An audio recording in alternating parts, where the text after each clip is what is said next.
இன்னைக்கு இருக்கிற இந்த நவீன உலகத்தில் ஒரு இடத்துல இருந்து இன்னொரு இடத்துக்கு அதுவும் குறைஞ்ச நேரத்தில் போகிறதுக்கு பெஸ்ட் ஆப்ஷன் வான்வழி போக்குவரத்து மட்டும்தான்.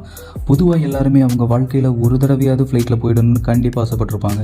ஏர்போர்ட்ஸ் கட்டுறதுக்கு நிறையவே செலவாகும். அப்படி அதிக செலவில் கட்டப்பட்டு வேறு சில காரணங்களுக்காக கைவிடப்பட்ட விமான நிலையங்களை பற்றி தான் இன்றைக்கான வீடியோவில் பார்க்க போகிறோம். வாங்க வீடியோக்குள்ளே போகலாம். ஐரோப்பியாவிலேயே மிக நீளமான ஓடுபாதை என்ற பெருமை பெற்ற சியூடாட் விமான நிலையம் 1931 நியூயார்க்கில் திறக்கப்பட்ட ஃப்ளைட் பென்னட் ஃபீல்ட் விமான நிலையம். பெர்னில் உள்ள டெம்பிள்கோவ் விமான நிலையம் ஜெர்மனியின் நாசி படைகளின் போது கட்டப்பட்டது.